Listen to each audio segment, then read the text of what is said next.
نحمده ونصلي ونسلم على رسوله الکریم اما بعد۔ ہمارا اہل سنت والجماعت کا عقیدہ اور نظریہ ہے کہ جس شخص نے اپنی دنیا کی زندگی کے ایام مکمل کر لیے، موت کے بعد اور قیامت سے پہلے قبر اور برزخ میں جہاں انسان کا جسم ہو، جسم کے اجزاء ہوں، اللہ پاک انہیں روح کے تعلق کے ساتھ حیات عطا فرماتے ہیں۔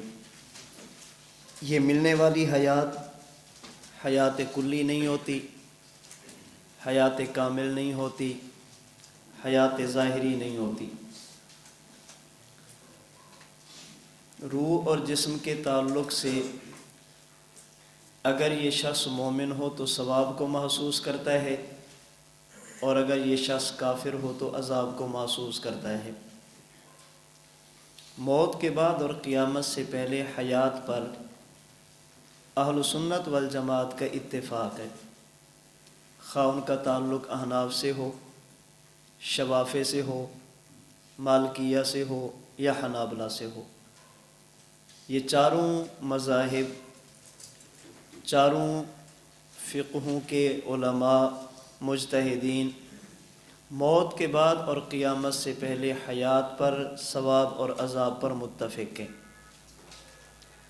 اس حیات کو نام کیا دیا جائے، اس حیات کا عنوان کیا رکھا جائے، اس کے بارے میں ان حضرات کی عبارات میں تھوڑا سا اختلاف پایا جاتا ہے۔ عقیدے میں اختلاف نہیں ہے، اس عقیدے کا نام کیا رکھا جائے، اس نام کے بارے میں حضرات مختلف الفاظ استعمال کرتے ہیں۔ موت کے بعد قیامت سے پہلے ملنے والی حیات کو حیات دنیاویہ بھی کہا جاتا ہے، حیات جسمانیہ بھی کہا جاتا ہے، حیات حسیہ بھی کہا جاتا ہے، حیات روحانیہ بھی کہا جاتا ہے، اور حیات برزخیہ بھی کہا جاتا ہے۔ اس حیات کے کئی عنوان اور نام کتب عقائد میں ہمارے اسلاف کی عبارات میں موجود ہیں۔ بعض کہتے ہیں کہ یہ حیات حیات دنیاوی ہے، بعض کہتے ہیں یہ حیات حیات جسمانی ہے، بعض کہتے ہیں یہ حیات حیات روحانی ہے، بعض کہتے ہیں یہ حیات حیات حسی ہے، اور بعض کہتے ہیں یہ حیات حیات برزخی ہے۔ یہ سارے کے سارے صرف نام کا اختلاف ہے، عقیدے کا اتفاق ہے۔ عباراتنا شتیٰ و حسن کا واحد۔ عقیدہ ایک ہی ہے کہ موت کے بعد اور قیامت سے پہلے روح اور جسم دونوں کو حیات ملتی ہے۔ جو کہتے ہیں کہ یہ حیات حیات دنیاویہ یا جسمانیہ ہے، اس کا مطلب یہ ہے کہ جو جسم دنیا میں تھا اسی جسم کو حیات ملتی ہے۔ دنیاویہ اور جسمانیہ کا مطلب یہ نہیں جیسے دنیا میں حیات نظر آتی تھی ویسے قبر میں ہوتی ہے، جیسے دنیا میں تصرف کرتا تھا ویسے قبر میں کرتا ہے، جیسے اختیارات دنیا میں تھے ویسے قبر میں ہے۔ دنیاویہ کا معنی یہ نہیں ہے۔ دنیاویہ کا معنی یہ ہے کہ یہ دنیا والا جسم جس نے دین کے لیے مشکلات برداشت کی، سردی اور گرمی کو برداشت کیا، مشکلات کا سامنا کیا، اللہ پاک اسی جسم کو حیات عطا فرماتے ہیں۔ حیات حسیہ کا مطلب یہ ہے اللہ کی طرف سے انسان کی روح پر جتنے بھی احوال آتے ہیں یہ جسم اس کو محسوس کرتا ہے، یہ بے حس نہیں ہوتا، کل جماد نہیں ہوتا، پتھر نہیں ہوتا کہ اسے کسی چیز کا ادراک اور احساس بھی نہ ہو۔ حسیہ کا معنی یہ ہے کہ جسم کو پتہ چلتا ہے کہ میری روح کے ساتھ کچھ ہو رہا ہے۔ میں نے بتایا تھا آپ کو کہ احوال اصالتاً روح پر آتے ہیں اور روح کے واسطے سے جسم پر آتے ہیں۔ اس حیات کو حیات روحانیہ کا کہنے کا مطلب یہ ہے کہ اب یہ دنیا نہیں ہے، اب عالم بدل چکا ہے، اب احوال جسم پر نہیں آئیں گے، اب احوال روح پر آئیں گے، روح کے واسطے سے جسم پر آئیں گے۔ جس طرح دنیا والی حیات کو اگر حیات جسمانیہ کہا جائے تو اس سے روح کی نفی نہیں ہوتی، اس حیات کو جسمانیہ کہنے کا معنی یہ ہے کہ احوال اصالتاً جسم پر آ رہے ہیں، باقی روح کو بھی پتہ چلتا ہے کہ میرے ساتھ کیا ہو رہا ہے۔ موت کے بعد اس معاملہ برعکس ہوتا ہے۔ اس حیات کو حیات روحانیہ کہنے کا مطلب یہ ہے اب احوال اصالتاً روح پر آ رہے ہیں اور روح کے واسطے سے جسم پر آ رہے ہیں۔ اور اس حیات کو حیات برزخیہ کہنے کا مطلب یہ ہے اب یہ زندگی دنیا میں نہیں ہے، اب یہ زندگی عالم برزخ میں ہے، اب اس کا جہان بدل چکا ہے، اس کے جو معاملات تھے وہ سارے کے سارے تبدیل ہو چکے ہیں۔ تو جو کہتے ہیں دنیاویہ جسمانیہ، مطلب یہ کہ دنیا والا جسم زندہ۔ جو کہتے ہیں حسیہ، مطلب یہ ہے کہ دنیا والا جسم اس کو محسوس کرتا ہے۔ جو کہتے ہیں روحانیہ، مطلب یہ ہے کہ احوال اصالتاً روح پر، روح کے واسطے سے جسم پر۔ جو کہتے ہیں برزخیہ، مطلب یہ ہے کہ یہ حیات عالم برزخ میں ہے، یہ حیات عالم دنیا میں نہیں ہے۔ اگر یہ بات آپ نے سمجھ لی تو ہمارے حضرات کی عبارات میں جو بظاہر ٹکراؤ ہوتا ہے وہ آپ کے لیے حل کرنا آسان ہو جائے گا۔ کہتے ہیں جی دیکھیں، آپ کہتے ہیں حیات دنیاویہ، فلاں تو کہہ رہے برزخیہ، آپ کہتے ہیں جسمانیہ، فلاں تو کہتے ہیں روحانیہ۔ اب وہ کہتے ہیں بھی ہم ہیں حیات برزخی کے قیل، تم ہو حیات دنیاویہ کے قیل۔ اب فلاں نے کہا برزخیہ، فلاں نے کہا برزخیہ، فلاں نے کہا برزخیہ۔ ہم کہتے ہیں جو فلاں برزخیہ کہہ رہا ہے یہ تو دیکھو کہ وہ اس جسم کی حیات مانتا ہے یا نہیں۔ اگر کسی نے برزخیہ کہا ہے یہ تو دیکھو کہ دنیا والے جسم کے ثواب اور عذاب کو مانتا ہے یا نہیں۔ جو بندہ یہ کہتا ہے کہ حیات برزخیہ وہ عند القبر صلاۃ و سلام کے سما کو مان رہا ہے یا نہیں۔ ہمارے حضرات میں سے جس نے یہ کہا کہ یہ حیات برزخیہ ہے وہ قبر کی حیات کے بھی قائل ہیں، اس جسم کے ثواب اور عذاب کے بھی قائل ہیں، اور رحمت دو عالم صلی اللہ علیہ وسلم کے روضہ اطہر پر پڑھے جانے والے صلاۃ و سلام کے سما کے بھی قائل ہیں۔ اس کا معنی یہ ہے کہ لفظ برزخی کا تم نے ان سے لیا اور معنی اپنی طرف سے لے رہے ہو۔ برزخی کا لفظ ان سے لیا، اسے فٹ اپنے عقیدے پر کر رہے ہو۔ ہم سے پوچھیں گے بھی یہ بتاؤ تم حیات دنیاویہ مانتے ہو یا برزخیہ؟ ہم کہتے ہیں دنیاویہ اور برزخیہ میں کوئی تعارض ہی نہیں ہے، ان میں کوئی تعارض نہیں ہے۔ دنیاویہ کا مطلب یہ ہے کہ دنیا والا جسم، برزخیہ کا معنی یہ ہے کہ عالم برزخ میں۔ اس پر کئی عبارتیں وہ ہیں جو پیش کی جا سکتی ہیں، میں انفرادی عبارات کی بجائے ایک اتفاقی عبارت آپ کے سامنے رکھ دیتا ہوں جس سے آپ کو یہ بات سمجھ آئے گی کہ دنیاویہ اور برزخیہ میں کوئی ٹکراؤ نہیں ہے۔ مولانا احمد رضا خان صاحب فاضل بریلوی نے جب ہمارے اکابرین پر گستاخ ہونے کا الزام لگایا تو زبدۃ المحدثین حضرت مولانا خلیل احمد صاحب سہارنپوری رحمۃ اللہ علیہ نے علماء عرب کے سوالوں کے جواب میں ایک کتاب مرتب فرمائی جسے المہند علی المفند کہا جاتا ہے۔ اس کتاب پر اس وقت کے جتنے اکابر علماء دیوبند تھے ان کے تصدیقی دستخط موجود ہیں۔ پھر یہ پاکستان بنا، پاکستان میں کتاب پہنچی، حضرت مولانا مفتی عبدالشکور صاحب ترمذی رحمۃ اللہ علیہ نے اس پر کچھ اضافہ جات کیے اردو زبان میں جسے نام دیا عقائد علماء دیوبند کا۔ اس پر اس وقت کے پاکستان کے جتنے بڑے بڑے مشائخ تھے ان کے تصدیقی دستخط موجود ہیں۔ گویا کہ ہندوستان اور پاکستان کے کبار علماء کے اس پر تصدیقات موجود ہیں۔ اس میں پانچواں سوال یہ تھا کہ یہ بتاؤ حضور اکرم صلی اللہ علیہ وسلم کی تم موت کے بعد قیامت سے پہلے قبر کی حیات مانتے ہو یا نہیں؟ حضرت سہارنپوری رحمۃ اللہ نے جو جواب دیا وہ کیا ہے؟ فرماتے ہیں اندنا و اند مشائخنا حضرت الرسالۃ صلی اللہ علیہ وسلم حی فی قبرہ الشریف و حیاتہ صلی اللہ علیہ وسلم دنیاویۃ من غیر تکلیف۔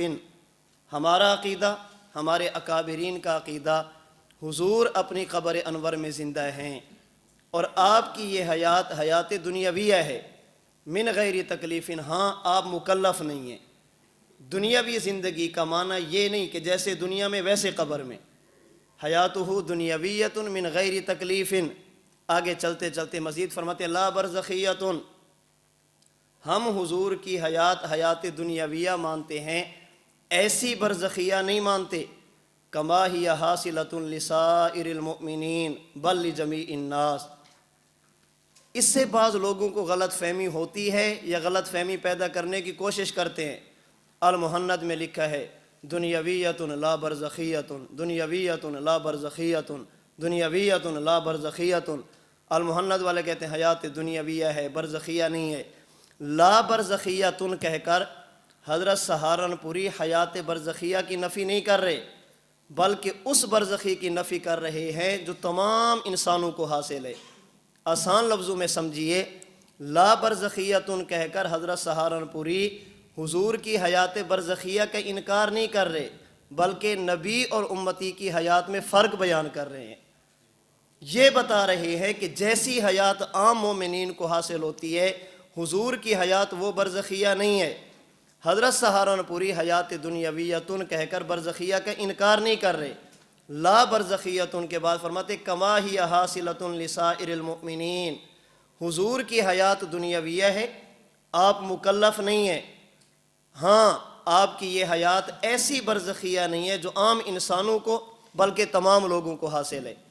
آگے حضرت نے کچھ عبارات نقل کی، چلتے چلتے فرماتے فثبت بہذا ان حیاتہ دنیاویۃ برزخیۃ، فثبت بہذا ان حیاتہ دنیاویۃ برزخیۃ۔ فرماتے اس تفصیل سے معلوم ہوا حضور کی حیات دنیاویہ بھی ہے، آپ کی حیات برزخیہ بھی ہے۔ برزخیہ کیوں ہے؟ فرماتے لکونہا فی عالم البرزخی، اس لیے کہ اب حضور کی حیات عالم دنیا میں نہیں ہے، آپ کی حیات عالم برزخ میں ہے۔ حضرت دنیاویتن بھی فرما رہے ہیں، برزخیتن بھی کہہ رہے ہیں۔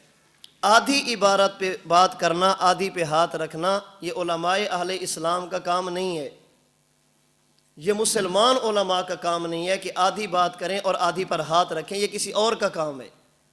حضرت سہارنپوری رحمۃ اللہ علیہ فرماتے ہیں دنیاویۃ من غیر تکلیف، حضور کی یہ حیات حیات دنیاویہ ہے کہاں پہ؟ فی قبرہ الشریف، قبر اطہر میں، لیکن من غیر تکلیف، اللہ کے نبی کی وہ حیات ایسی ہے جو تکلیفی نہیں ہے، تلذذی ہے۔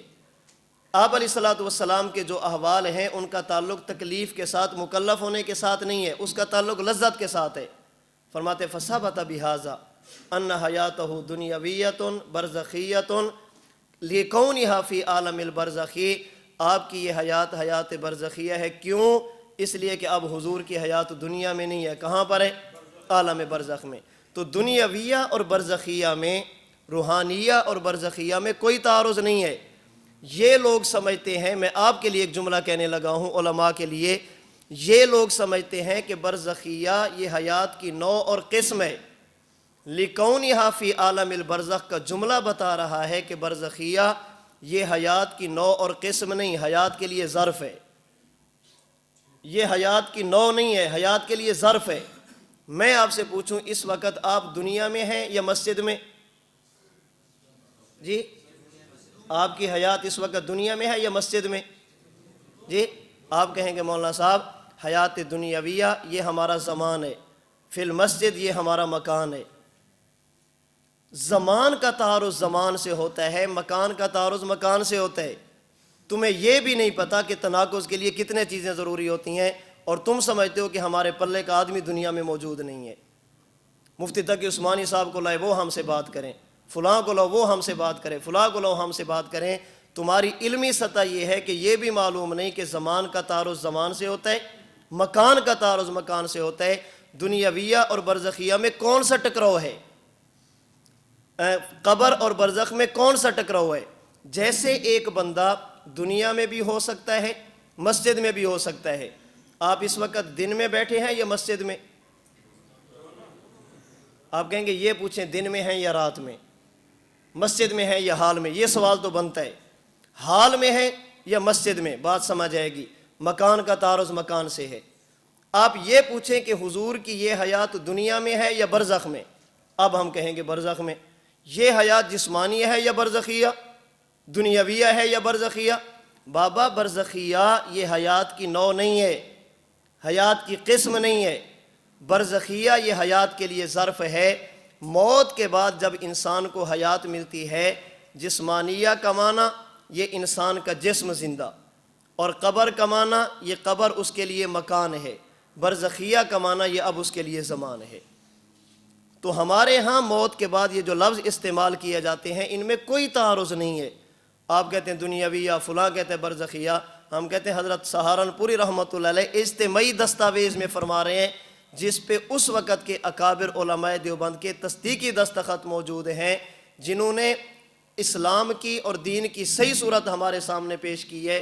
وہ فرما رہے ہیں فثبت بہذا ان حیاتہ دنیاویۃ برزخیۃ لکونھا فی عالم البرزخی، اس حیات کو برزخیہ اس لیے کہا جاتا ہے کہ اب یہ حیات عالم برزخ میں ہے۔ تو برزخیہ اور جسمانیہ میں، قبر اور برزخ میں کوئی تعارض نہیں ہے۔ موت کے بعد ایک انسان کا مکان ہے، ایک انسان کا زمان ہے۔ یہ برزخ انسان کے لیے ظرف زمان بنتا ہے، اور یاد رکھنا زمان کی تبدیلی کے لیے مکان کی تبدیلی شرط نہیں ہے۔ زمان کی تبدیلی کے لیے مکان کی تبدیلی شرط نہیں۔ آپ مسجد میں بیٹھے ہیں، دن میں بیٹھے ہیں، آپ عصر کی نماز پڑھ کے مسجد میں بیٹھ جائیں، جو ہی سورج غروب ہوگا آپ کا مکان نہیں بدلا، زمانہ بدل گیا ہے۔ اسی طرح جب ایک انسان دنیا میں ہو، وہ دنیا میں بھی ہے اور اس کی دنیا والی حیات بھی ہے، جسم بھی ہے۔ جو ہی اس کے جسم سے اس کی روح نکلے گی، اب اگرچہ اس کا مکان تبدیل نہیں ہوا لیکن زمانہ تبدیل ہو گیا، اب یہ عالم دنیا سے عالم برزخ کی طرف منتقل ہو گیا۔ تو پہلی بات آج کے درس کی یہ سمجھیے کہ اس حیات کو نام کیا دیا جائے۔ آپ کا جی چاہے تو اسے حیات دنیاویہ کا نام دیں، آپ کا جی چاہے تو اسے حیات جسمانیہ کا نام دیں، آپ کا جی چاہے تو اسے حیات حسیہ کا نام دیں، آپ کا جی چاہے تو اسے روحانیہ کا نام دیں، آپ کا جی چاہے تو اسے برزخیہ کا نام دیں، لیکن برزخیہ کا معنی یہ کہ موت کے بعد یہ حیات عالم برزخ میں ہے۔ اگر آپ کا یہی عقیدہ ہے کہ موت کے بعد یہی دنیا والے جسم کو حیات حاصل ہے، آپ تسبیح لے کر صبح سے لے کر شام تک برزخیہ برزخیہ برزخیہ کہتے رہیں، ہم آپ کو نہیں روکیں گے۔ اور اگر برزخیہ کا معنی یہ ہے کہ برزخ نام ہے پردے کا، اور یہاں اس کا معنی یہ ہے الحاجز ما بین الروح والجسد، اب اس کا مطلب یہ کہ روح اور جسم کا تعلق موجود ہے۔ اب اگر تسبیح کا ایک دانہ بھی ڈالنا چاہو گے تو ہم آپ کو ایک مرتبہ کہنے کی اجازت بھی نہیں دیں گے۔ یہ پوچھیں گے کہ برزخی کا مطلب کیا ہے؟ برزخی کا مطلب عالم برزخ میں، جیسے حضرت سہارنپوری نے لکھا، آپ 100 بار کہیں، 1000 بار کہیں، ہم آپ کے ساتھ ہیں۔ اور اگر برزخی کا معنی یہ ہے کہ دنیا والا جسم زندہ نہیں، روح اور جسم کا تعلق نہیں، آپ اٹھائیں تفاسیر، اٹھائیں لغت کی کتابیں، 1957 سے پہلے تک برزخ کہا جاتا تھا الحاجز ما بین الدنیا والآخرہ۔ برزخ کہا جاتا ہے اس زمان اور مکان کو جو دنیا اور آخرت کے درمیان ہو۔ یہ بندہ دنیا میں بھی نہیں ہے، آخرت میں بھی نہیں ہے، درمیان کی جو جگہ اور زمان ہے اسے برزخ کہتے ہیں۔ 1957 کے بعد اس کا ترجمہ کیا گیا الحاجز ما بین الروح والجسد، روح اور جسم کے درمیان پردہ آ جائے، ان کا آپس میں تعلق منقطع ہو جائے۔ 1957 سے پہلے یہ معنی کسی نے بیان نہیں کیا۔ تو برزخیہ آپ کہیں، بڑے شوق سے کہیں، لیکن یہ بتانے کے بعد کہ آپ کے ہاں برزخیہ کا معنی یہ ہے۔ اب آپ جتنے بھی حوالہ جات پیش کریں گے، فلاں کہتے ہیں برزخیہ، فلاں کہتے ہیں برزخیہ، فلاں کہتے ہیں برزخیہ، ہم برزخیہ کا نام لے کر تمہارے عقیدے کو نہیں چلنے دیں گے۔ مرزا غلام قادیانی نے ربوہ کا نام قرآن سے لیا، فٹ اپنے شہر پہ کیا، ہم نے اسے نہیں چلنے دیا۔ بعض لوگوں نے پوری امت مسلمہ کی تکفیر کرنے کے لیے مسلمین کا لفظ قرآن سے لیا اور یہ کہا کہ اس سے مراد ہم ہیں۔ ہم نے کہا نانا ہوا سماکم المسلمین، بات ٹھیک ہے لیکن مستحق تم نہیں ہو۔ قرآن کریم کی آیت کو پڑھنا اور اس کا غلط مفہوم بیان کرنا، یہ تو حضرت علی کے دور میں بھی تھا، ان الحکم الا للہ۔ آپ فرماتے تھے کہ بات ٹھیک ہے لیکن مقصد ٹھیک نہیں ہے، بات ٹھیک ہے لیکن تمہاری مراد ٹھیک نہیں ہے۔ تو برزخیہ کا لفظ آپ لیں، بڑے شوق سے لیں، لیکن یہ دیکھ کر کہ جو ہمارے اسلاف میں سے برزخیہ کہتا ہے وہ دنیا والے جسم کی حیات مانتا ہے یا نہیں۔ اگر ایک بندہ برزخیہ بھی کہہ رہے، یاد روح کا بھی قیل ہے، برزخیہ بھی کہہ رہے، دنیا والے جسم کے ثواب اور عذاب کا بھی قیل ہے، برزخیہ بھی کہہ رہے، اور اس کے ساتھ ساتھ سما عند القبر کا، عند القبر صلاۃ والسلام کی سما کا بھی قیل ہے، اس کا معنی یہ ہے کہ ان کا برزخیہ اور ہے، آپ کا برزخیہ اور ہے۔ برزخیہ میں زمین آسمان کا فرق ہے۔ ایک شخص تھا، اس کا نام تھا نعیم، وہ اپنے ساتھیوں سے کہتا تھا کہ میری بات مانا کرو، قیامت کے دن تم سے میرے بارے میں پوچھا جائے گا۔ تو لوگوں نے کہا ظالم تیرے بارے میں کیسے پوچھا جائے گا؟ اس نے کہا قرآن کریم میں ہے ثم لتسألن یومئذ عن النعیم۔ استدلال تو وہ بھی کر رہے، تو نعیم ٹھیک ہے، آیت ٹھیک ہے، لیکن مراد تو نہیں ہے۔ اسی طرح برزخیہ کا لفظ جب بولا جاتا ہے تو اس سے مراد وہ نہیں ہوتا جو آپ لیتے ہیں۔ امیر شریعت سید عطا اللہ شاہ صاحب بخاری رحمۃ اللہ علیہ، آپ نے ایک مرزائی سے کہا کہ جس مرزا کی تم بات مانتے ہو اس میں تو کوئی نبوت والی بات ہی موجود نہیں ہے۔ انہوں نے کہا حضرت کیسے نہیں ہے؟ ان کا تذکرہ تو قرآن کریم میں ہے۔ حضرت عیسیٰ علیہ السلام نے فرمایا تھا مبشرا برسول یاتی من بعدی اسمہ احمد۔ تو حضرت شاہ صاحب رحمۃ اللہ علیہ فرمانے لگے کہ تم تو غلام احمد کو مانتے ہو، احمد کو تو نہیں مانتے۔ کہنے نہیں، اصل تو احمد ہے، غلام تو ویسے لگا ہے۔ شاہ جی فرمانے لگے کہ مرزا نبی بن ہی نہیں سکتا، یہ نہیں بن سکتا۔ انہوں نے کہا کیوں؟ فرماتا نبی میں بناتا ہوں، میں نے اس کو بنایا نہیں ہے، یہ کیسے بن گیا ہے؟ انہوں نے کہا شاہ جی نبی تو اللہ بناتے ہیں، اللہ بناتے ہیں، آپ تو عطا اللہ ہے۔ فرمایا کہ اصل تو اللہ عطا تو ویسے لگا ہوا ہے۔ انہوں نے کہا نہیں یہ نہیں۔ فرمایا کہ اگر عطا آپ نہیں مانتے تو پھر ہم غلام کیوں مان لیں؟ اگر احمد سے مراد تمہارا مرزا ہے، غلام ویسے لگا ہے، تو یہ اصل یہاں اللہ ہے، عطا ویسے لگا ہے۔ میں سمجھتا ہوں کہ یہ تمہاری بات درست نہیں ہے۔ حضرت شاہ جی رحمۃ اللہ علیہ صرف خطیب نہیں تھے، ظریف الطبع بھی تھے۔ بڑی مشکل سے مشکل بات کو ہنستے مسکراتے ہوئے سمجھا دیتے تھے۔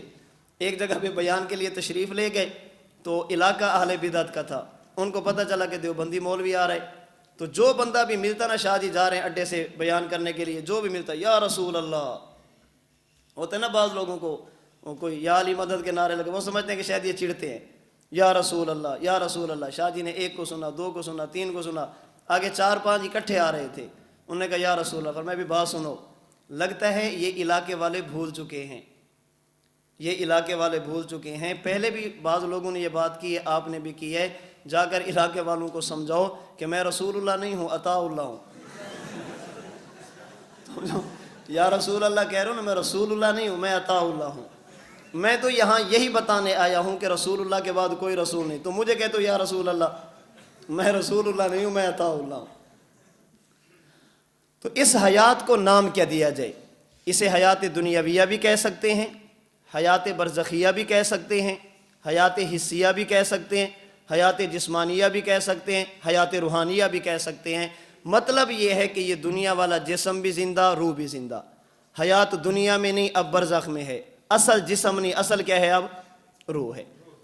دوسری بات سمجھیں کہ یہ حیات حاصل کہاں پہ ہوتی ہے؟ موت کے بعد قیامت سے پہلے یہ حیات کس چیز کو حاصل ہوتی ہے اور کہاں پر حاصل ہوتی ہے؟ ہمارا عقیدہ ہے موت کے بعد قیامت سے پہلے ملنے والی یہ حیات روح اور جسم دونوں کو ملتی ہے، قبر اور برزخ میں ملتی ہے۔ موت کے بعد اور قیامت سے پہلے ملنے والی یہ حیات روح اور جسم دونوں کو ملتی ہے، قبر اور برزخ میں ملتی ہے۔ جس جگہ پر انسان کا جسم ہوگا یا جسم کے اجزاء ہوں گے اسے کہتے ہیں قبر۔ جو ہی انسان کا زمانہ بدلے گا اسے کہتے ہیں برزخ۔ موت کے بعد ملنے والی حیات قبر اور برزخ میں ہوتی ہے، روح اور جسم دونوں کو ملتی ہے۔ کیوں؟ اس لیے کہ قرآن کریم حدیث مبارک عذاب قبر کی بات کرتا ہے، ہمارے اسلاف ہمارے اکابرین عذاب قبر کی بات کرتے ہیں، اور عذاب کا معنی ہی یہ ہوتا ہے کہ زندہ آدمی کو تکلیف دینا، زندہ آدمی کو تکلیف دینا۔ قرآن کریم کا پہلا پارہ سورۃ البقرہ کی آیت نمبر 7 وَلَهُمْ عَذَابٌ عَظِيمٌ، پہلا رکوع ختم ہو رہے۔ اس آیت کی تفسیر میں آپ جلالین اٹھیں، جلالین پہ جو حاشیہ ہے، حاشیہ جمل، وہ اٹھیں، وہ فرماتے ہیں عذاب کسے کہتے ہیں؟ ایصال العلم الی حی ہوانا وذلا، ایصال العلم الی حی ہوانا وذلا۔ عذاب کہتے ہیں زندہ آدمی کو ذلیل کرنے کے لیے تکلیف دینا، عذاب کہتے ہیں زندہ آدمی کو ذلیل کرنے کے لیے، مشقت دینے کے لیے تکلیف دینا، اسے عذاب کہتے ہیں۔ اگر آپ عذاب مانیں گے تو حیات از خود ماننی پڑے گی، اس لیے کہ عذاب ہوتا ہی کس کو ہے؟ زندہ آدمی کو۔ اگر عذاب قبر مانیں گے تو حیات فی القبر از خود ماننی پڑے گی، عذاب میت مانیں گے تو حیات از خود ماننی پڑے گی۔ یہ جو عذاب ہے نا، عذاب اسے حیات لازم ہے، عذاب ہوگا تو حیات ضرور ہوگی، یہ نہیں ہو سکتا کہ عذاب تو ہو لیکن حیات نہ ہو۔ آپ نے ہدایہ میں پڑھا ہے کہ اگر کوئی آدمی قسم اٹھاتا ہے کہ میں نے اگر فلاں بندے کو مارا تو میرا غلام آزاد، اگر میں نے اس کے ساتھ بات کی تو میرا غلام آزاد، اب وہ بندہ مر گیا، موت کے بعد جا کر اسے لاٹھی سے مارتا ہے یا اس کے ساتھ کلام کرتا ہے تو یہ حالف ہانس نہیں ہوگا، یہ ہانس نہیں ہوگا۔ کیوں؟ کہتے ہیں اس لیے کہ اس مارنے سے مراد وہ مارنا ہے جس کی وجہ سے اسے تکلیف ہو، اب اس کے مارنے سے اسے تکلیف نہیں ہو رہی، جب تکلیف نہیں ہو رہی تو اس کا معنی یہ کہ یہ ہانس بھی نہیں ہوگا۔ کلام سے مراد ایسا کلام کرنا ہے جس کی وجہ سے وہ بات کو سمجھے، اب موت کی وجہ سے فہم ہو چکا ہے، ختم، جب بات نہیں پئی جا رہی تو اب یہ ہانس بھی۔ اس پر سوال ہوا کہ آپ تو کہتے ہیں قبر میں عذاب ہوتا ہے، آپ کا تو عقیدہ ہے کہ قبر میں عذاب ہوتا ہے، اگر آپ کہتے ہیں کہ اس بندے کو مارنے سے تکلیف کا احساس نہیں ہوتا تو پھر قبر میں مارنے کا فائدہ کیا ہوا؟ جب اسے احساس ہی نہیں ہو رہا، تکلیف ہی نہیں ہو رہی تو مارتے کیوں ہیں؟ صاحب ہدایہ فرماتے ہیں وَمَن يُعَذَّبُ فِي الْقُبُورِ تُوزَوْ فِيهِ الْحَيَاةِ، جس بندے کو قبر میں عذاب دیا جاتا ہے اسے فرشتے مارتے بعد میں ہیں، حیات پہلے دیتے ہیں، پہلے اس کی روح اور جسم کا تعلق جوڑتے ہیں، اس کے بعد ڈنڈے مارتے ہیں۔ اس کا معنی یہ ہے کہ عذاب کو حیات لازم ہے، عذاب ہوگا تو حیات ضرور ہوگی، یہ نہیں ہو سکتا کہ عذاب ہو مگر حیات نہ ہو۔ کیوں؟ اس لیے کہ عذاب کی تعریف ہی یہ ہے ایصال العلم الی حی ہوانا وذلا، زندہ آدمی کو ذلیل کرنے کے لیے، زندہ آدمی کو مشقت میں مبتلا کرنے کے لیے عذاب دینا، تکلیف دینا، اسے عذاب کہا جاتا ہے۔ جو عذاب مانے گا وہ حیات بھی مانے گا، اور جو بندہ حیات نہیں مانتا وہ 100 بار بھی کہے نا میں عذاب قبر مانتا ہوں، ہم کہتے ہیں جب حیات نہیں ہے تو عذاب کس چیز کو ہو رہا ہے؟ اس لیے بعض لوگ کہتے ہیں کہ ہم عذاب قبر کے قائل ہیں، جب عذاب قبر کے قائل ہیں تو پھر حیات کے قائل کیوں نہیں ہیں؟ حیات عذاب کے لیے تو حیات کا ہونا ضروری ہے، تو ہم کہتے ہیں موت کے بعد قیامت سے پہلے ملنے والی حیات، روح اور جسم، اس میں دونوں شریک ہوتے ہیں، اور یہ ملتی کہاں پر ہے؟ قبر اور برزخ میں۔ قبر کسے کہتے ہیں؟ مقر المیت، جس جگہ پر انسان کی میت ہوگی یا میت کے اجزاء ہوں گے اسے قبر کہتے ہیں۔ قبر مقر روح کو نہیں کہتے، یاد رکھنا، قبر مقر الجسد کو کہتے ہیں۔ روح جہاں پر ہو اسے قبر نہیں کہا جاتا، قبر اسے کہتے ہیں جہاں پر انسان کا جسم ہو۔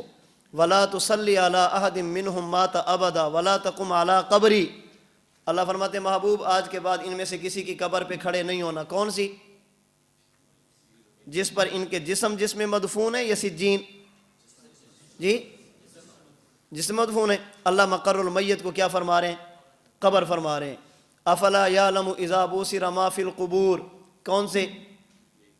یہ دنیا والے گڑھے۔ الہاکم التکاثر حتی زرتم المقابر، یہ جو مشرکین فخر کرتے تھے اور قبرستان پہنچتے تھے، کون سی قبریں ہوتی تھی؟ سجین والی، یہ دنیا والی۔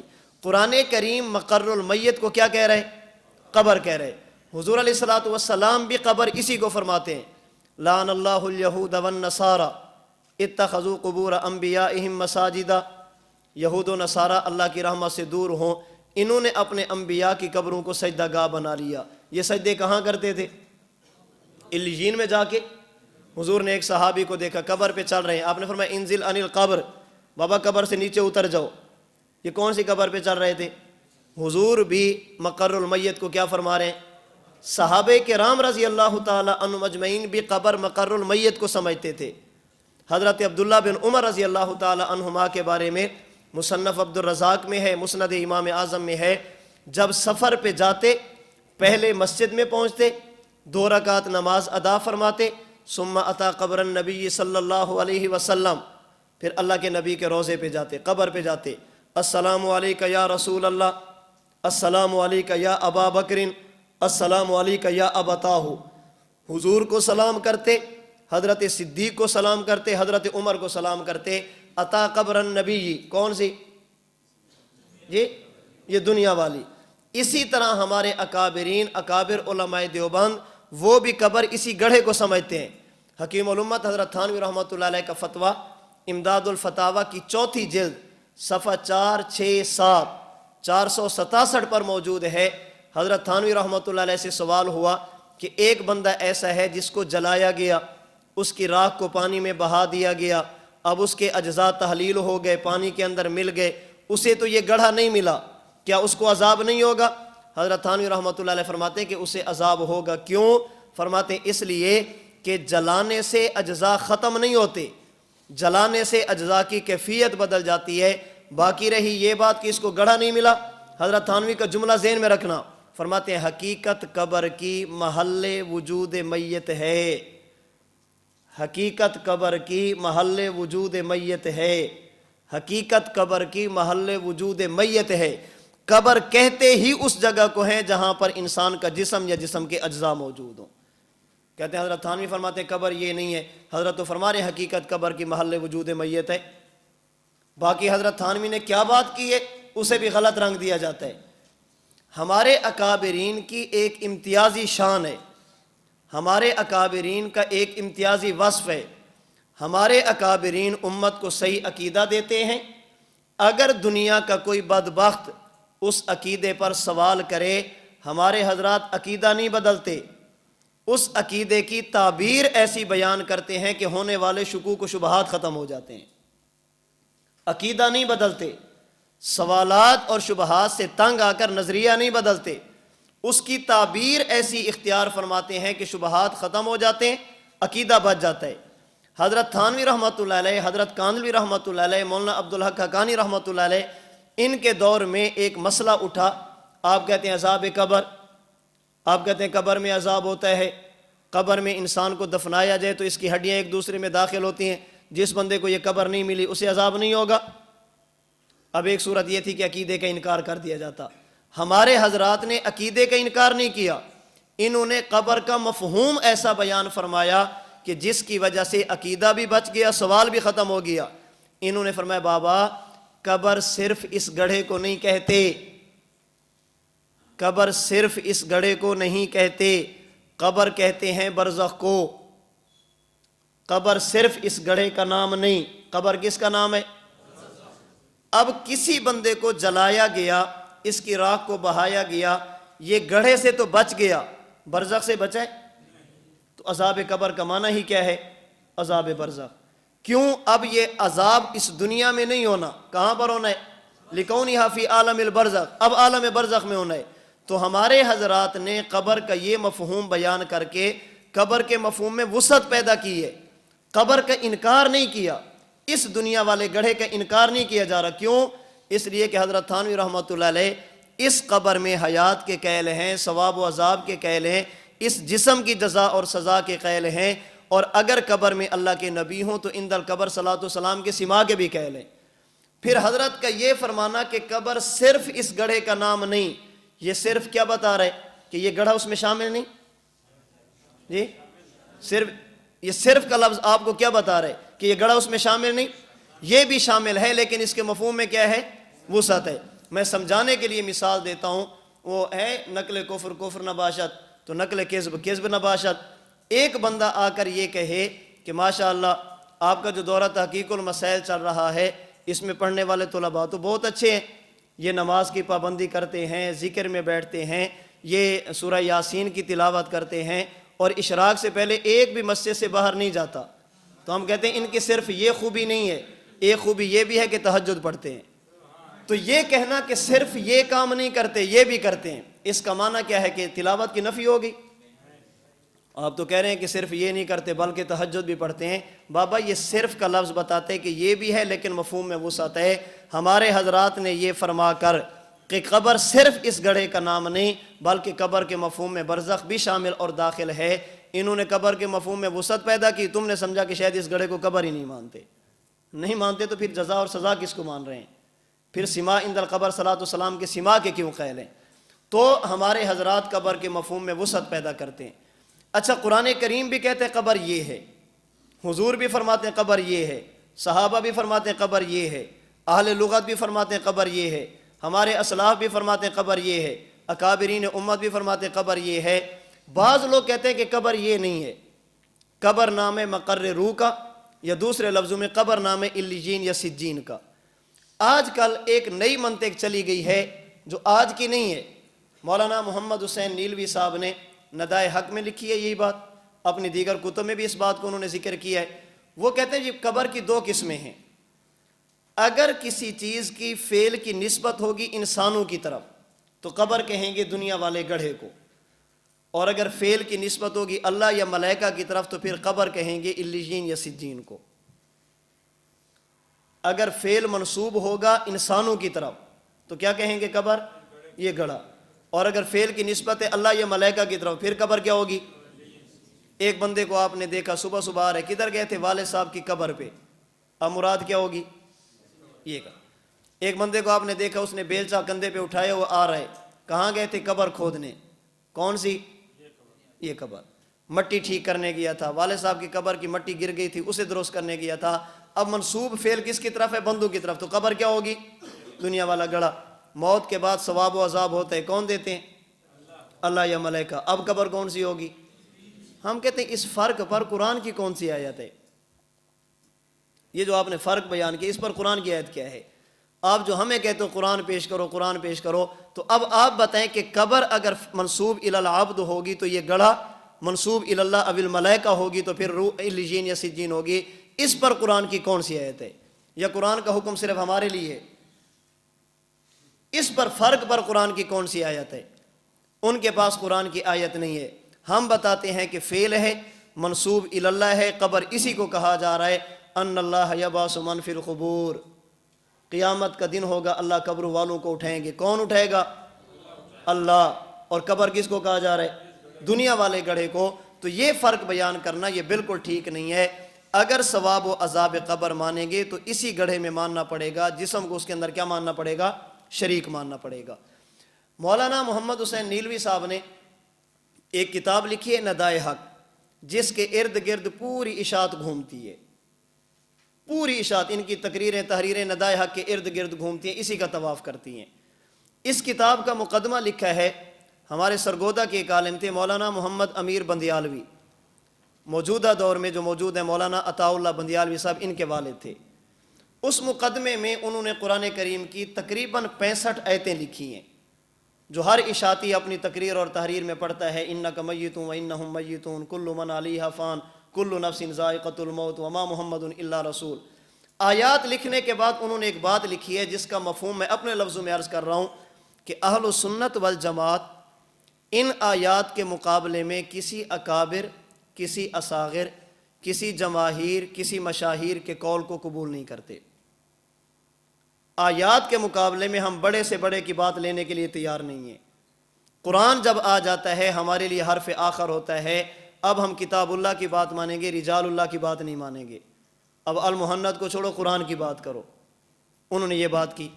ان کے ایک اور عالم ہیں جن کا میں نام نہیں لینا چاہتا اس وقت، مشہور ہیں، بہت اپنے آپ کو سمجھتے ہیں کہ بہت بڑا علامہ بھی ہوں، چیلنج بھی کرتے ہیں، مفتی تقی عثمانی صاحب کے بارے میں باتیں بھی کرتے ہیں، اور علمی سطح میں نے آپ کو بتا دی ہے، نہ اسے معجزے کی تعریف کا پتہ ہے، نہ کرامت کی تعریف کا پتہ ہے، نہ عموم بلوا کا پتہ ہے، کسی چیز کا بھی پتہ نہیں ہے۔ کہتے ہیں مفتی تقی عثمانی صاحب کو میرے سامنے لو، عموم بلوا کی تعریف کا پتہ نہیں، عموم بلوا کسے کہتے ہیں، معجزے اور کرامت میں فرق معلوم نہیں، اس سے بھی بڑھ کر اس کو حدیث کی تعریف بھی نہیں معلوم کہ حدیث کسے کہتے ہیں۔ کہتے ہیں مجھے میرے سامنے فلاں کو لو۔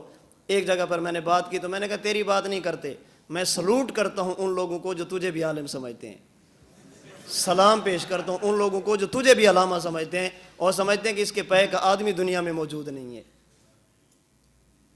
اس نے ایک بات لکھی، اس کی کتاب ہے اتمام البرہان، اس میں اس نے کہا کہ اہل کتاب گمراہ تھے، ان کی گمراہی کی کئی وجہ تھی، ان میں سے ایک وجہ یہ ہے کہ وہ کلام اللہ کے مقابلے میں رجال اللہ کی بات لیتے تھے،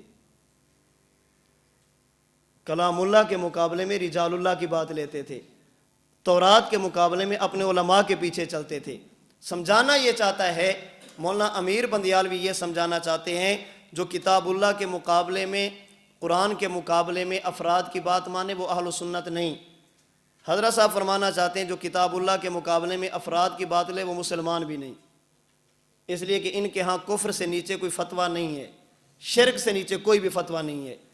اب یہ دو باتیں ذہن میں رکھیں. مولانا نیلوی صاحب نے کتاب شروع کی. کتاب میں ایک مسئلہ چھیڑا کہ قبر کسے کہتے ہیں. پہلی جلد میں فرماتے ہیں قرآن کریم میں 18 جگہوں پر قبر اسی دنیا والے گڑھے کو کہا گیا. ہمیں تو 8 ملی ہیں, ہو سکتا ہے تسامو ہو 8 کی بجائے 18 کہہ بیٹھے ہوں. تو کہتے ہیں قرآن کریم میں 18 جگہوں پر قبر کسے کہا گیا؟ دنیا والے گڑھے کو. حضور کی متعدد احادیث موجود ہیں جس میں قبر اسی گڑھے کو کہا گیا. سوال, جب قرآن بھی کہتے ہیں قبر یہ, حدیث بھی کہتے ہیں قبر یہ, آپ کیوں نہیں مانتے؟ فرماتے اس لیے کہ ہمارے اکابر فرماتے ہیں. قرآن کہہ رہے قبر یہ ہے, حدیث بھی کہہ رہی ہے قبر یہ ہے, میں نہیں مانتا. کیوں نہیں مانتے؟ اس لیے کہ ہمارے اسلاف شاہ ولی اللہ فرماتے ہیں قبر یہ نہیں, صاحب مظاہر حق نواب صاحب فرماتے ہیں قبر یہ نہیں, شیخ عبدالحق محدث دہلوی فرماتے ہیں قبر یہ نہیں, حضرت کاندھلوی فرماتے ہیں قبر یہ نہیں. ہم کہتے ہیں جتنے بھی ہوں پہلے یہ تو بتاؤ کہ کتاب اللہ کے مقابلے میں رجال اللہ کی بات لینی ہے یا نہیں لینی. لاہور میں استاد جی کا بیان تھا, استاد جی نے بات ختم کی تو ایک بندہ کھڑا ہو گیا, ان کا مشہور مدرسہ ہے, وہاں کا استاد تھا. مولانا صاحب میں بات کرنا چاہتا ہوں. فرمایا جی کریں, ثواب و عذاب قبر پہ. حسین نے فرمایا کہ پہلے یہ بتائیں قبر کسے کہتے ہیں. حسین نے فرمایا میں آیت پڑھتا ہوں, قبر کہتے ہیں مقر المیت کو. آپ نے آیت پڑھنی ہے, قبر کہتے ہیں مقر روح کو. استاد جی نے آیت پڑھی تو وہ آگے سے کہنے لگا مولانا صاحب آپ کو قرآن زیادہ آتا ہے یا حضرت تھانوی کو زیادہ آتا ہے؟ قرآن آپ کو زیادہ سمجھ آتا ہے یا حضرت تھانوی کو؟ اب اگر یہ کہیں کہ مجھے سمجھ زیادہ آتا ہے تو زبان ساتھ نہیں دیتی, ہماری زبان تو اس بات کہنے کے لیے تیار نہیں ہوتی. اور اگر یہ کہیں کہ حضرت تھانوی کو تو وہ کہے کہ حضرت تھانوی تو فرماتے قبر یہ نہیں ہے. اب عوام کو سمجھانے کے لیے کافی تفصیل میں جانا پڑے گا. استاد نے فرمایا کہ یہ بتاؤ حضرت تھانوی کو صرف اس مسئلے میں قرآن زیادہ آتا تھا یا تمام مسائل میں؟ صرف ایک مسئلے میں قرآن سمجھے یا تمام مسائل میں؟ آپ اصول طے کر لیں, بات قرآن سے کرنی ہے یا حضرت تھانوی سے. اگر حضرت تھانوی سے بات کرنی ہے تو میں اس پر تیار ہوں, میں قرآن کی آیت پیش نہیں کرتا, میں بھی حضرت تھانوی کی بارات لاتا ہوں, آپ بھی لیں, ابھی مسئلہ حل ہو جائے گا. جب ہم قرآن لاتے ہیں تم کہتے ہو حضرت تھانوی نے لکھا, جب ہم حضرت تھانوی کی بات کرتے تم کہتے ہو قرآن میں تو یہ ہے. پہلے اصول تو طے کرو نا. اور یاد رکھنا مناظرہ کا, گفتگو کا اصول ہے. ہمارے اس کورس کا مقصد مناظرہ نہیں ہے, ہمارے کورس کا مقصد یہ ہے کہ ہم اپنے عقائد کو سمجھیں, اپنے مسائل کو سمجھیں. یہ کسی کے بھی خلاف نہیں ہے, اس لیے ہم ذاتیات پہ بات نہیں کرتے. آپ کا آج 3را دن چل رہا ہے, انشاءاللہ آپ 12 دن نہیں 12 سال بھی یہاں رہیں گے. آپ ایک بات کو محسوس کریں گے, ہم مخالف کا نام لیتے ہیں تو ادب کے ساتھ لیتے ہیں, مخالف کا نام بھی لیں تو ادب کے ساتھ لیتے ہیں. ہماری لڑائی ذاتیات کی لڑائی نہیں ہے, نظریات کی لڑائی ہے. ہماری لڑائی گالی اور گولی کی نہیں ہے, دلیل کی لڑائی ہے. اور گالی گولی کا جواب دنیا میں ہو سکتا ہے, یاد رکھنا کسی کی دلیل کا جواب نہیں ہو سکتا. نظریات کی ہماری لڑائی ہے. تعلیم اور قرآن راولپنڈی کا مسئلہ بنا, حملہ ہوا, طلباء شہید کیے گئے, مسجد کو آگ لگائی گئی. حضرت استاد جی دامت برکاتہم العالیہ تعزیت کے لیے گئے. حضرت مولانا اشرف علی صاحب فرمانے لگے مولانا صاحب میں آپ کو نہیں بتا سکتا میرے پاس کون کون آیا اور کس کس کے فون ہے, لیکن آج اگر آپ میرے دل کی بات سننا چاہیں, جتنی خوشی اور تسلی مجھے آپ کے آنے پہ ہوئی ہے کسی بندے کے آنے پر نہیں ہوئی. سب سے زیادہ مجھے تسلی اس بات پر ہے کہ آپ میرے پاس آ گئے. حضرت استاد جی نے ہاتھ پکڑا, فرمانے لگے مولانا میرے آنے کا مطلب یہ نہ سمجھنا کہ میں نے عقیدہ حیات چھوڑ دی ہے. میرے آنے کا مطلب یہ نہ سمجھنا کہ میرا اور آپ کا نظریہ ایک ہو گیا ہے. نظریے کے لیے جہاں میں پہلے دن کھڑا تھا آج بھی وہیں کھڑا ہوں. نظریے کا اختلاف پہلے بھی تھا, اب بھی ہے, آئندہ رہے گا. بات رہے گی ذات کی, آپ قابل احترام ہیں. اگر کسی مسئلے پر آپ کا شیعوں کے ساتھ مسئلہ ہوگا, میں یہ بتانے کے لیے آپ کو آیا ہوں کہ دفاع صحابہ کے لیے ہم آپ کے ساتھ کھڑے ہیں, حضور کے صحابہ کی عزت کے لیے ہم آپ کے ساتھ کھڑے ہیں. اس کا معنی یہ نہ سمجھنا کہ میں آیا ہوں تو میرے آنے سے لڑائی ختم ہو گئی. ہماری لڑائی نظریات کی لڑائی ہے, ذاتیات کی نہیں ہے, شخصیات کی لڑائی نہیں ہے. یہاں پہ ایک مرتبہ کچھ بریلوی علماء آئے, حضرت استاد جی سے ملے, ناشتہ کیا, کھانا کھایا, سارا کچھ کرنے کے بعد نماز کا وقت ہوا تو استاد جی نے فرمایا کہ یہاں پر جائے نماز بچھا رہے ہیں, آپ یہاں پہ نماز پڑھیں, اس کے بعد پھر بیٹھتے ہیں, میں نماز پڑھا کے آتا ہوں. مولانا صاحب آپ ادھر مسجد میں کیوں نہ پڑھیں؟ استاد جی فرمانے لگے کہ میں نے آپ کو مصلی پہ کھڑا نہیں کرنا, کیونکہ میرے نظریے کے مطابق آپ کے پیچھے نماز درست نہیں, اور آپ کا نظریہ یہ ہے کہ ان کے پیچھے نماز درست نہیں, اور میں نہیں چاہتا کہ آپ نفاق سے کام لیں اور میرے پیچھے کھڑے ہو کر نماز پڑھیں, اس لیے اپنی نماز پڑھیں پھر بیٹھتے ہیں. استاد جی نے سلام پھیرا تو چاروں علماء پیچھے کھڑے تھے، اندر جا کر بیٹھے تو استاد جی نے فرمایا کہ آپ نے نماز وہاں پڑھی؟ انہوں نے کہا مولانا صاحب اختلاف کرنے کا مزہ آ گیا، پتہ چلتا ہے کہ کسی بندے سے ہماری ٹکر ہوئی ہے، اسے اختلاف کہتے ہیں۔ یہ کیا بات ہوئی کہ میں آپ کو کھڑا کر دوں پیچھے، بعد میں کہوں کہ ادھر آتے ہیں ہمارے پاس، ہر مسلک کے علماء آتے ہیں، ہم عزت پوری دیتے ہیں، کیوں؟ آنے والا مہمان ہے۔ من کان یؤمن باللہ والیوم الآخر فلیکرم ضیفہ، حضور فرماتے ہیں اللہ اور قیامت کو مانتے ہو تو مہمان کا خیال کرنا، مسلمان ہو یا کافر ہو، مہمان مہمان ہے۔ ہاں سمجھاتے ہیں، طلباء کو سمجھاتے ہیں بابا اس کی عزت مہمان کی وجہ سے کر رہے ہیں، عزت اس وجہ سے نہیں کر رہے کہ ہمارا بھائی ہے۔ نظریاتی طور پر ہم ایک ہوتے ہیں۔ یہاں ایک مرتبہ کچھ علماء ملنے کے لیے استاد جی کے ساتھ باتیں چلتی رہی، ان نے پھر ایک دو علماء کے بارے میں پوچھا بھی وہ حیات النبی کے قائل نہیں ہے، ان کے بارے میں فرمایا نظریات کی لڑائی ہے، ذاتیات کی کوئی لڑائی نہیں ہے۔ انہوں نے اس طرح کے کچھ سوالات کیے، اللہ کی قسم مسجد میں بیٹھ کر یہ بات بتا رہا ہوں، میں اس کا عینی شاہد ہوں۔ جب وہ جانے لگے تو دو علماء استاد جی کے پاؤں میں پڑ گئے، انہوں نے کہا ہم اشاعت التوحید و سنہ کے ہیں، مولانا صاحب ہماری کوئی مجلس ایسی نہیں ہوتی جس میں آپ کی ماں بہن ایک نہ کی جائے۔ ہم آپ کے پاس آئے تھے، ان کو کہہ کر رہے تھے کہ ہمارا بتانا نہیں، ہم آپ کے پاس آئے ہیں تو ہمیں ایک بات سمجھ آ گئی کہ اختلاف کسے کہتے ہیں، اختلاف کیسے کیا جاتے ہیں، اختلاف کرنے کے بھی کوئی طریقے اور سلیقے ہوتے ہیں۔ یہ ہم غیروں کے ساتھ کرتے ہیں، اب بتائیں اپنوں کے ساتھ کیا کریں گے؟ یہ تو غیر ہیں تو ہم ان کے ساتھ یوں چلتے ہیں، جب اپنے ہوں گے تو پھر۔ اس لیے جس بندے نے کام کرنا ہوگا یاد رکھنا اسے اپنا دل اور سینہ بہت بڑا رکھنا پڑے گا۔ چھوٹے دل سے کبھی بندہ کام نہیں کر سکتا، ایک بات سنی تو بیٹھ گیا، دوسری بات سنی تو بیٹھ گیا۔ خیر میں بات عرض کر رہا تھا، ہمارا اختلاف نظریات کا اختلاف ہے، ہمارا اختلاف شخصیات کا اختلاف نہیں ہے۔ اس لیے اگر وہ ہماری ذاتیات پہ بات کریں، ہم ذاتیات کا جواب دے کے اپنا وقت ضائع نہیں کرتے، شبہات پیش کریں ہم جواب دیتے ہیں، دلائل پیش کریں ہم جواب دیتے ہیں۔ ہماری لڑائی بالکل کھلی سی لڑائی ہے، مخالفین کی ذاتیات کو اچھالنا، ان کی ذاتیات پہ بات کرنا، ہاں ذاتیات پہ ایسی بات کرنا جس کی وجہ سے جو باتیں ان کی کتب میں موجود ہیں اور جس کی وجہ سے یہ ساری باتیں عوام کے سامنے رہنا، یہ الگ بات ہے۔ باقی ان کو گالیاں دینا، گندی زبان استعمال کرنا، یہ ایک عالم کی شان نہیں ہے۔ اختلاف اور اتفاق کرنے کے کچھ طریقے ہوتے ہیں۔ تو میں بات یہ عرض کر رہا تھا کہ حضرت مولانا نیروی صاحب فرماتے ہیں کہ قبر اسی گڑھے کو قرآن بھی کہہ رہے، حدیث بھی کہہ رہی ہے، لیکن میں اس قبر کو قبر نہیں مانتا۔ کیوں؟ اس لیے کہ ہمارے کہبر فرماتے ہیں، ہم کہتے ہیں ایک تو فرما رہا تھا کہ اشاعت التوحید و سنہ ہے ہی وہ جو کتاب اللہ کے مقابلے میں کسی بڑے کی بات کو قبول نہیں کرتی۔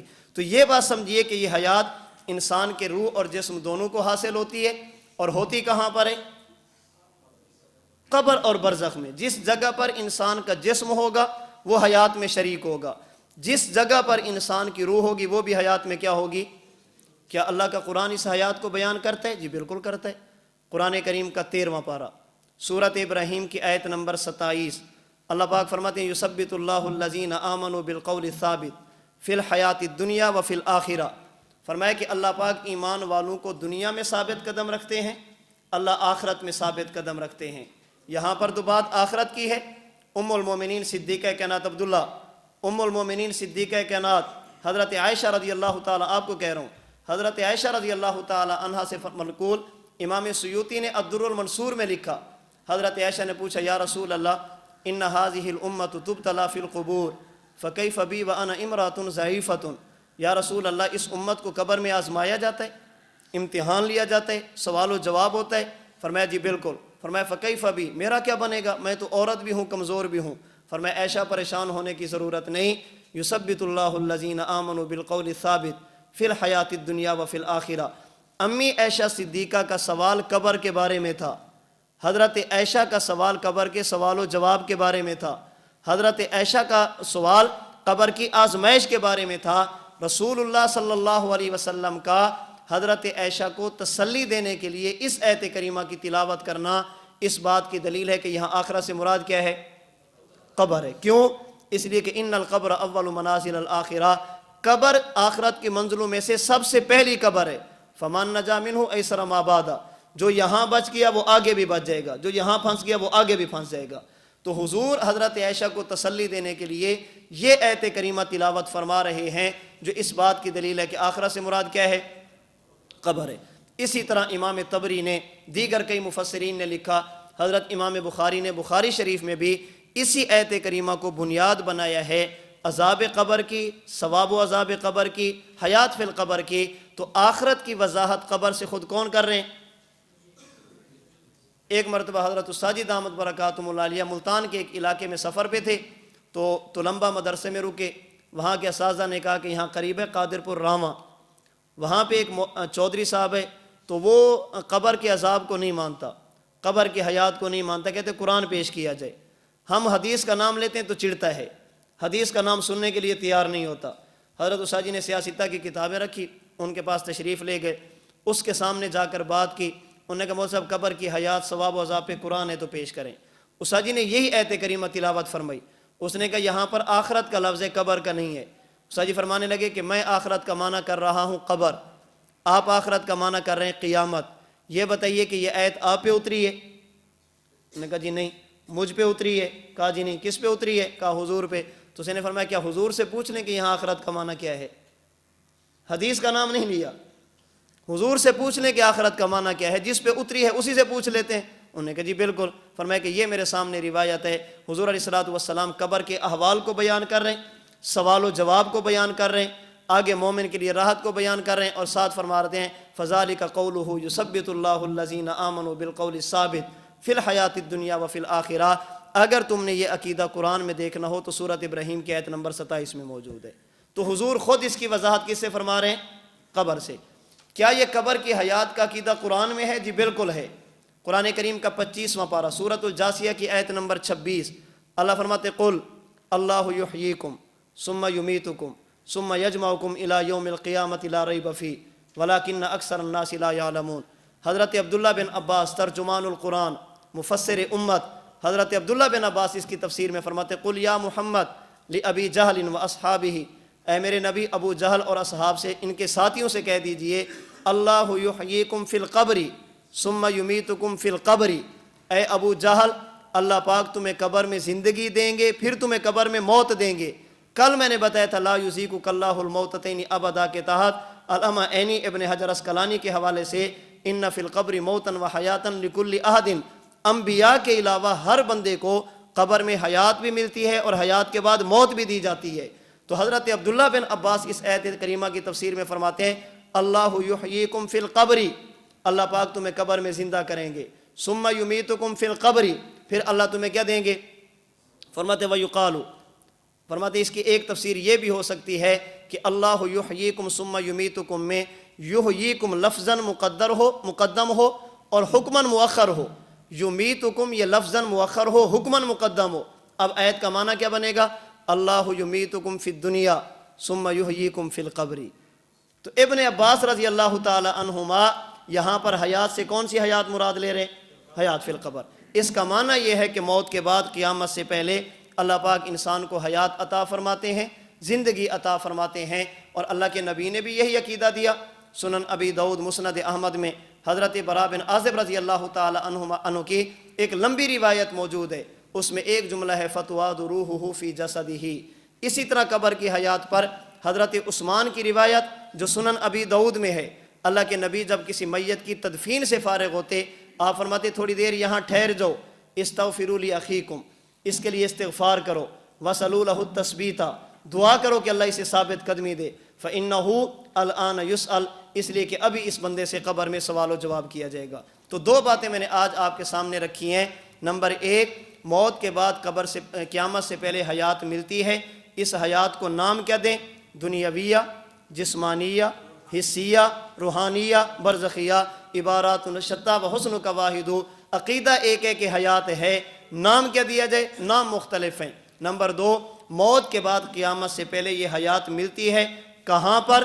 جہاں پر انسان کا جسم یا جسم کے اجزاء ہوں، جہاں پر روح ہو، دونوں کو ملتی ہے، دونوں کو ملے گی۔ قبر اسی گڑھے کو کہتے ہیں، مقر المیت کو کہتے ہیں۔ میں نے قرآن کی آیتیں پیش کی، اللہ کے نبی کا فرمان پیش کیا، اس پر میں نے آپ کے سامنے صحابہ کا اثر پیش کیا، اس پر میں نے آپ کے سامنے اکابرین میں سے حضرت تھانوی کی عبارت پیش کی۔ موت کے بعد قیامت سے پہلے حیات ملتی ہے، سورۃ ابراہیم کی آیت نمبر 27 پیش کی جس کی تفسیر حضور سے، سورہ جاسیہ کی آیت نمبر 26 پیش کی جس کی تفسیر عبداللہ بن عباس سے، ابی داؤد کی روایت حضرت براء پیش کی، اور اس کے بعد وہ ابو داؤد کی روایت استغفروا لاخیکم پیش کی ہے، جن سے یہ بات معلوم ہوتی ہے کہ مرنے سے انسان ختم نہیں ہوتا، فنا نہیں ہوتا، بلکہ انسان کا جہان بدل جاتا ہے، مکان بدل جاتا ہے، اللہ اس کو حیات عطا فرماتے ہیں۔ اب اگلی بات، جو زندہ نہیں مانتے، کیوں نہیں مانتے؟ ان کے بھی کچھ شکوک و شبہات ہیں، کل کی نشست میں انشاءاللہ ان میں سے چند شبہات کے جوابات آپ کے سامنے عرض کریں گے۔ اللہ پاک ہم سب کو اپنے قید سمجھنے کی، آگے سمجھانے کی توفیق عطا فرمائے۔